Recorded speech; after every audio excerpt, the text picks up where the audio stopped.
You reply fast. You explain everything. You show up even when you're exhausted. And still, they ignore your silence, but expect your response. They call you kind, but only when you're useful. They love your presence as long as you stay predictable. But what if? What if your kindness has turned into a trap? There's a hidden pattern most people never notice. You've become the emotional emergency button for people who never intend to heal. They push, you react, and slowly, without realizing, you disappear from your own life. So ask yourself this: what happens when you stop reacting? When you go silent? When you finally stop being available? Because that changes everything. You weren't born this way. You were conditioned to be this way. From a young age, you were taught to be accessible, to pick up the call, answer with a smile, soften your tone, avoid conflict. You learned to apologize first, even when your soul was screaming inside. Why? Because being easy to deal with earned approval, and approval felt like survival. But over time, something shifted. You stopped knowing where you ended and others began. Your boundaries blurred. Your needs buried. Your presence always on demand. Like a convenience store with a 24/7 open sign, bright on the outside, empty on the shelves. And no one told you the cost. No one warned you that being too emotionally available doesn't make you loved, it makes you used. It makes you a function, not a person. It makes you the button people press when they need relief and forget when they're done. Carl Jung understood this dynamic well. He didn't talk about being nice or pleasant. He talked about individuation, the painful but necessary journey of becoming whole. He believed the psyche was not meant to be a mirror for others' projections, but a fortress for your essence. You are not meant to live at the mercy of others' moods. You are not a rescue team for people who refuse to swim. And yet, how often do you dive in anyway? Not because you want to, but because you've been trained to believe you should. This isn't kindness. It's fear. Fear of being rejected. Fear of disappointing. Fear of being misunderstood. But here's the quiet truth. Your constant presence has become a cage, and the only way out is through silence. You might think this is harsh. You might feel guilty already. That's expected. It means the old wiring is still active. But tell me, when was the last time you said no and felt peace instead of panic? When was the last time your silence wasn't filled with fear, but with sovereignty? Stoicism teaches us one of the most powerful truths. You have power over your mind, not outside events. Realize this, and you will find strength. Marcus Aurelius. The power doesn't come from controlling others. It comes from no longer being controlled by others.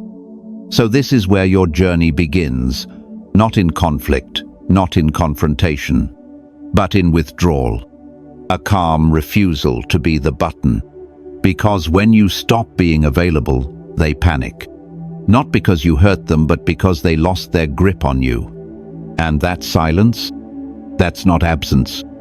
It's your first step toward reclaiming your soul. You think people are drawn to your kindness, your helpfulness, your availability.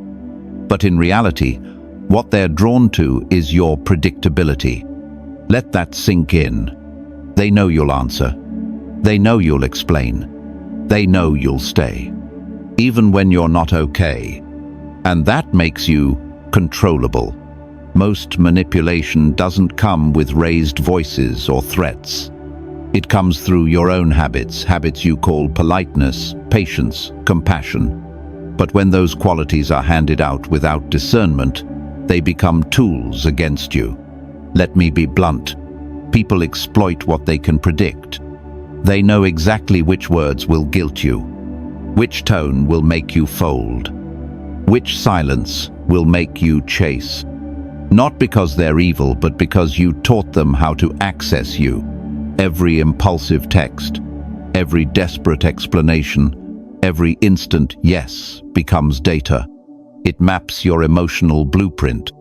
And over time, you become an open system, easy to navigate, easier to manipulate. You might say, "But I'm just being honest, being real." Yes, but to whom? And at what cost? Carl Jung once said, "Everything that irritates us about others can lead us to a better understanding of ourselves." That's not just philosophical poetry. It's a warning. When someone's behavior makes you feel used, overlooked, exhausted, ask yourself, why do I keep showing up in that role?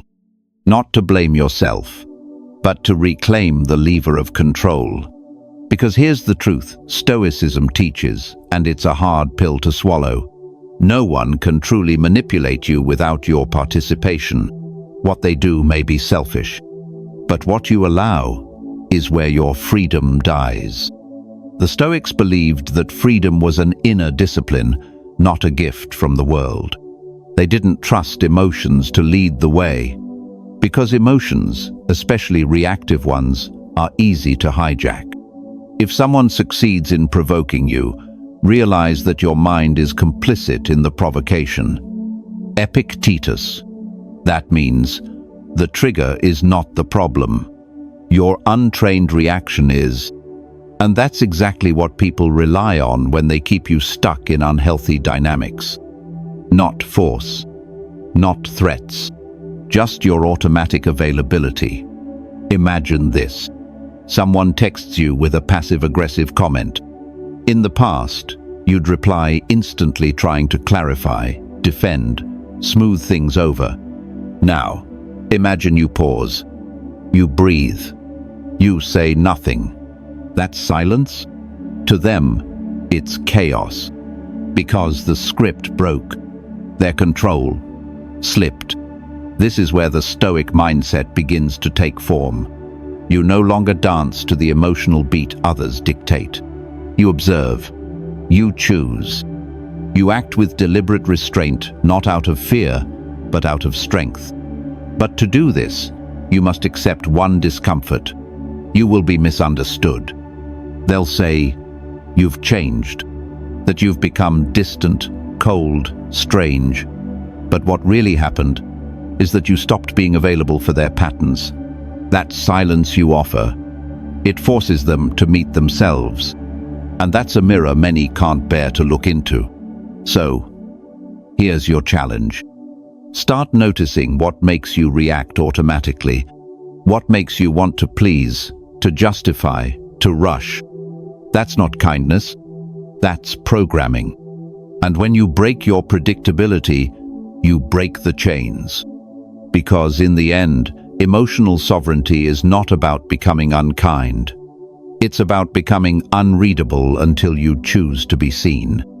Not for your compliance, but for your clarity. Let's be honest.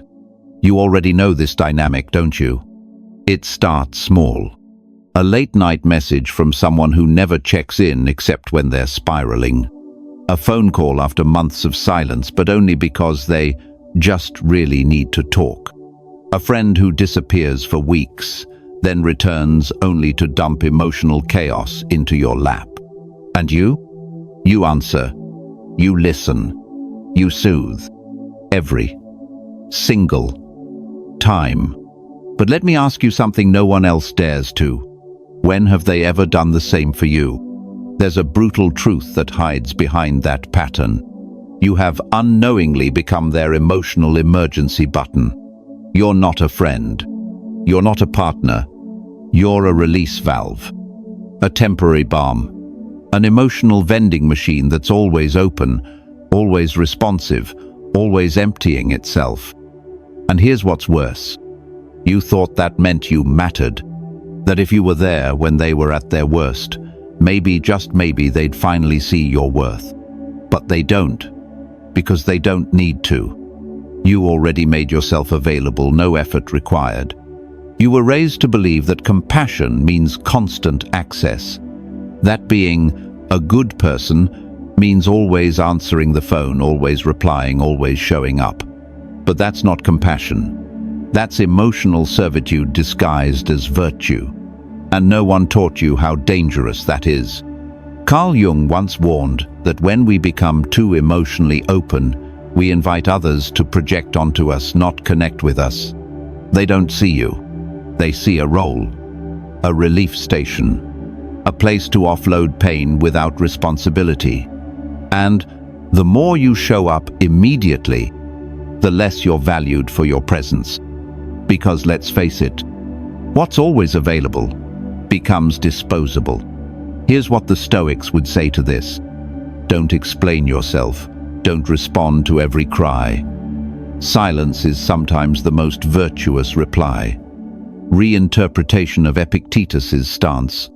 They weren't cold. They were conscious. They understood something we're never taught. Every reaction is a transaction. And every time you give your attention away automatically, you pay a price in energy, in self-respect, in clarity. Let's take a simple moment. Someone sends you a vague, emotional message. I just can't deal with this anymore. You feel the pull. Should I call them? Should I ask? Should I fix it? What if instead you didn't? What if you waited? What if you observed? What if you didn't let their crisis determine your course? At first, they might panic. They might say, "You don't care," or "You've changed." But that's not about you. That's about their loss of control. Because silence breaks the script. Your delayed response rewrites the dynamic. And suddenly, they're forced to sit with their own storm without using you as a shelter. This is emotional unavailability with purpose. Not cruelty, not indifference, but wisdom. You're no longer running to the fire every time someone lights a match. You're choosing when and how to show up, if at all. And that choice? That's where real power lives. Jung called this withdrawing the projection. When you stop playing the part, the other person has to face who they really are, and not everyone survives that reflection. So the next time your phone lights up with someone else's chaos, pause. Ask yourself, am I truly needed here or just used? Is this connection or a pattern I keep fueling? And then, breathe. Don't respond out of impulse. Respond from sovereignty. Because when you stop reacting automatically, something radical happens. You stop being the emergency button, and you start being the boundary. There's a moment you never forget. It's the moment you realize that being kind has cost you yourself. You said yes when everything inside you whispered no. You kept the peace while your chest felt like it was splitting open. You apologized for things you didn't do, smiled when you were breaking, and showed up not because you wanted to, but because you were afraid of what would happen if you didn't. That's not kindness. That's self-abandonment in disguise. But you didn't know that because you were praised for it. You're so understanding. You're the strong one. You always keep it together. They loved the version of you who never pushed back. The one who softened her voice, lowered his eyes, and made excuses for everyone else's behavior except your own. And over time, you forgot the difference between love and compliance. Carl Jung called it the persona, the mask we wear to be accepted. The mask that smiles, the mask that agrees, the mask that says, "I'm fine," even when your soul is quietly gasping for air. You convinced yourself it was just being caring. But deep down, it was fear. Fear of rejection. Fear of being alone. Fear that without that mask, no one would choose you. So you abandoned your anger, your needs, your limits, your truth, all for the illusion of harmony. But here's the irony. No one truly loved you for it. Because how can they love what they never truly saw? You weren't offering connection. You were offering a filtered version of yourself, curated for acceptability. And in doing so, you disappeared from your own life. That's why you feel so tired. Not from doing too much, but from being too little of yourself for far too long. Now here's where the Stoic principle strikes hard. No man is free who is not master of himself. Epictetus.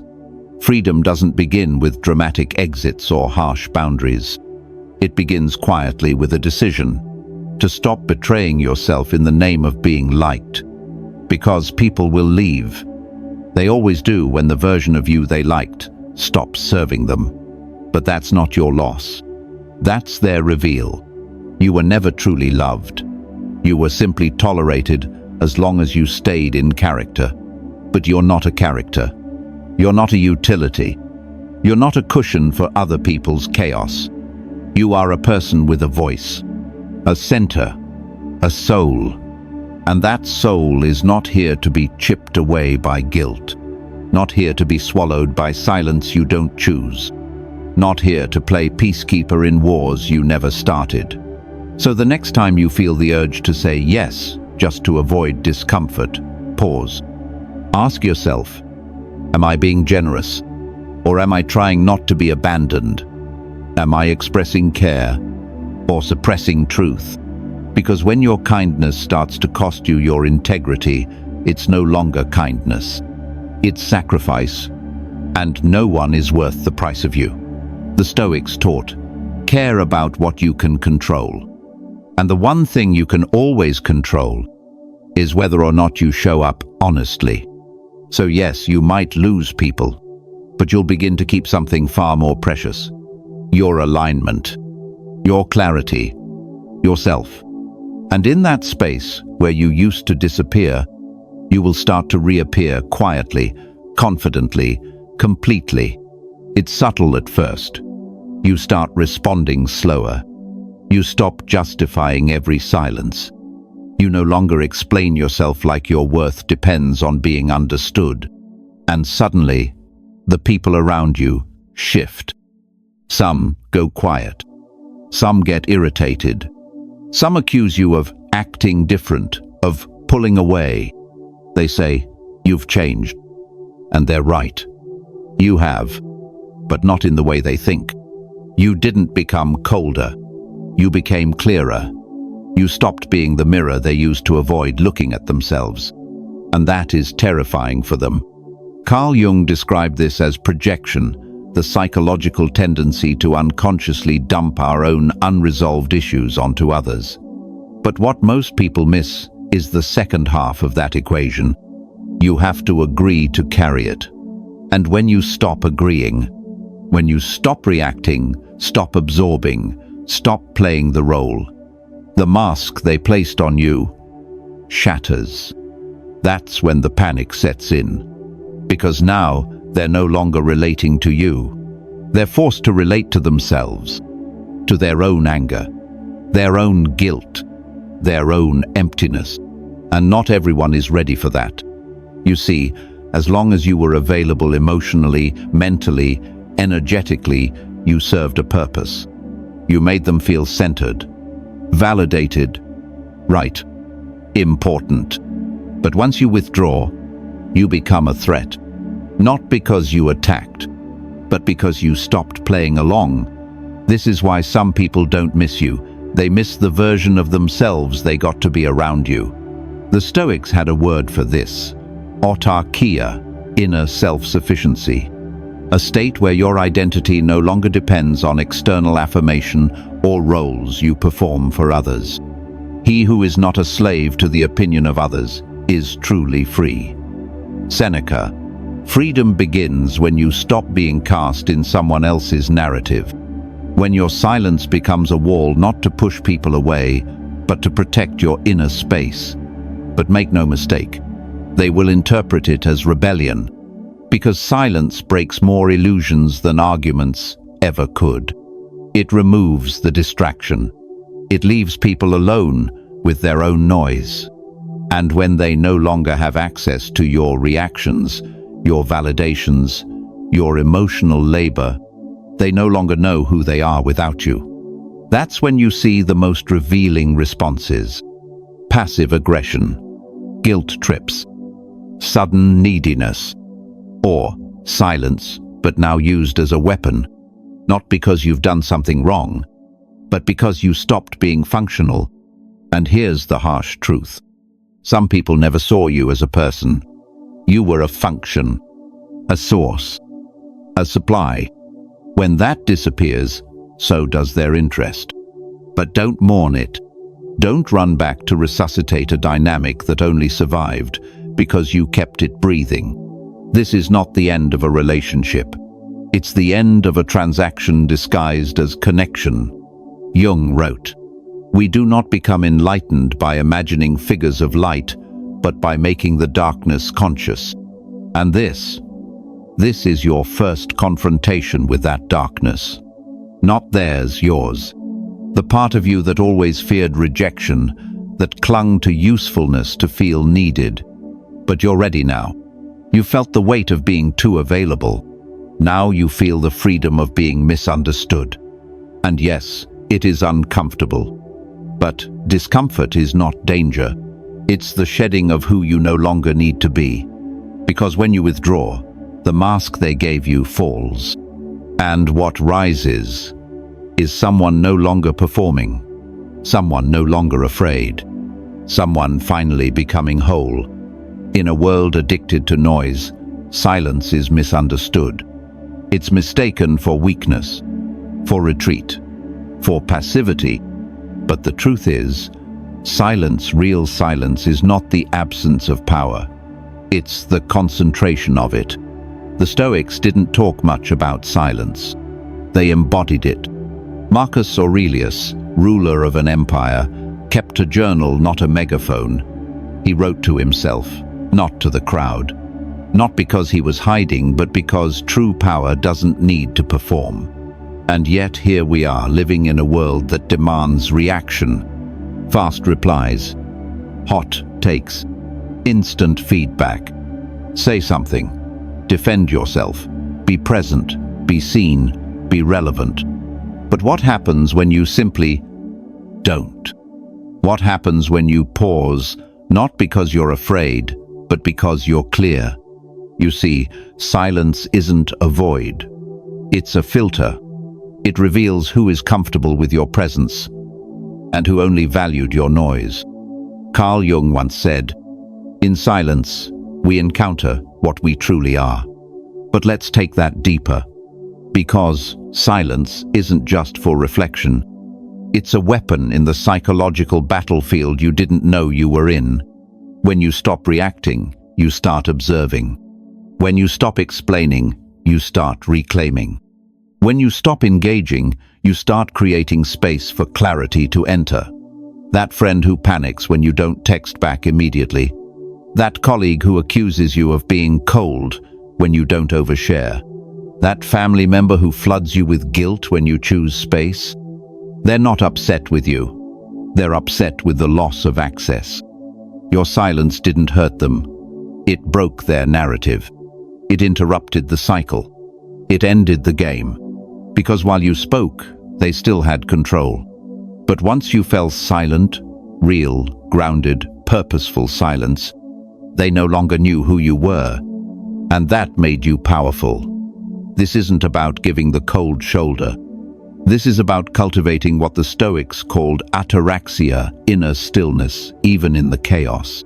The wise man is content with himself. Seneca. That contentment isn't loud. It doesn't beg to be understood. It doesn't fight to prove worth. It simply is.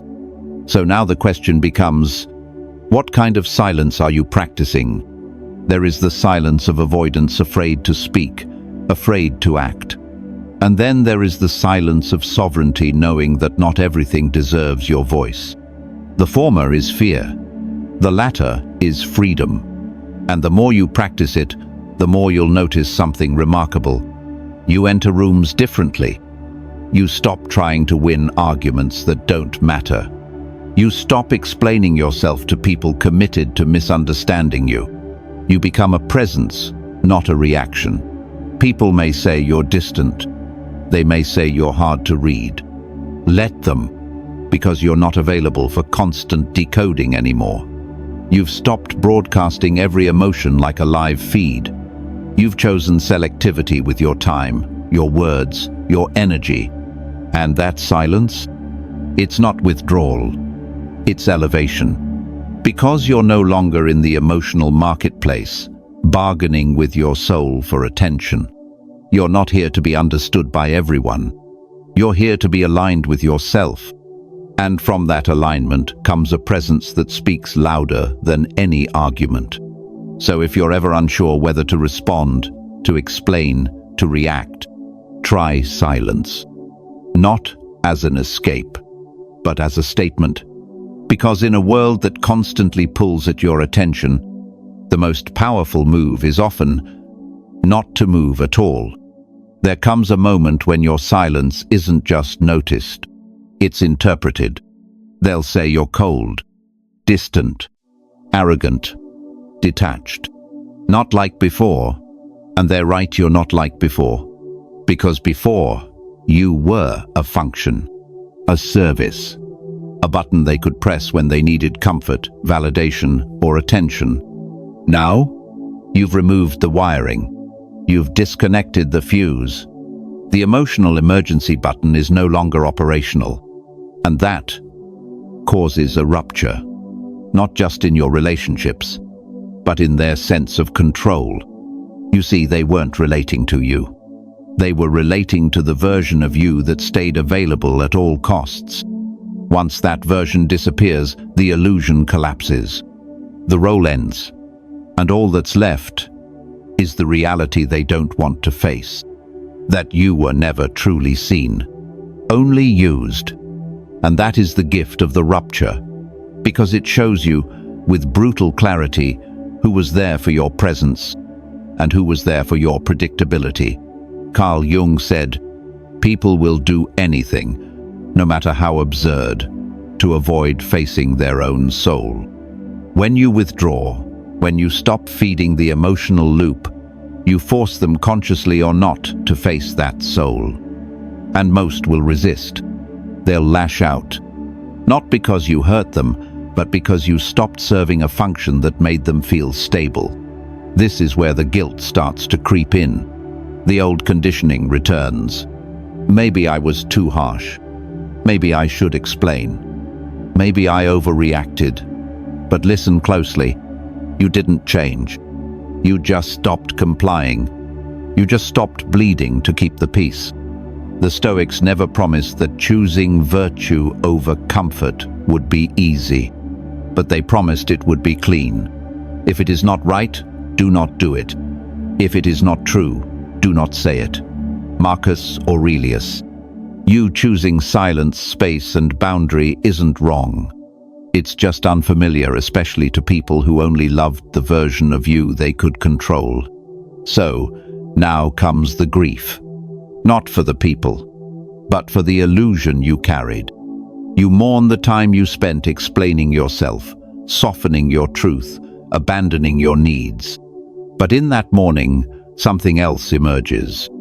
A deeper kind of presence. One that's not built on being liked, but on being whole.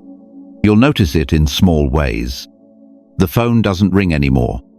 The group chat goes quiet. That person who always needed you finds someone else to lean on. At first, it stings. Then it liberates. Because now you see how much of your life was built around emotional survival, not truth. Now, you're not chasing connection. You're curating it. And not everyone makes the cut. Your silence no longer begs to be understood. It simply holds space for what is sacred: your energy, your alignment, your peace. And yes, it might be lonely at first. But loneliness is not emptiness. It's just the space required to rebuild. Like a forest after the fire. Like a home stripped down to its foundation. The rupture was not destruction. It was preparation. You're not being punished for changing. You're being positioned for something greater. So let the silence echo. Let the spaces stay empty for a while. Let the old connections fade without drama. Because what comes next is not a return to who you were. It's the arrival of who you've always been becoming. At first, It's unsettling. The messages slow down. The invitations disappear. The familiar voices that once clung to your attention fall silent. And you wonder, did I go too far? Did I become the very thing I feared, cold, distant, alone? But then something shifts. Not around you, within you. The noise fades. The guilt dissolves. And in its place comes a strange, steady calm. This isn't isolation. It's sovereignty. You're no longer reacting to everyone else's crisis. You're no longer shaping yourself to stay digestible, accessible, useful. Now, you're simply being. Carl Jung called this stage individuation the process of becoming whole, and he was clear. It requires distancing from the collective, from the masks, from the roles. Loneliness does not come from being alone, but from being unable to communicate the things that seem important to you. Jung. But when you finally stop betraying yourself, you find you don't need to be understood by many. You just need to be honest with one person, you. This solitude isn't the absence of people. It's the presence of clarity. It's walking into a quiet room and not shrinking. It's being alone and not feeling incomplete. You've spent your whole life avoiding this moment. You filled your calendar. You over-explained. You overgave. Not because you had to, but because you were afraid of what would surface in the silence. Now, you welcome it. You sit in it. You breathe through it.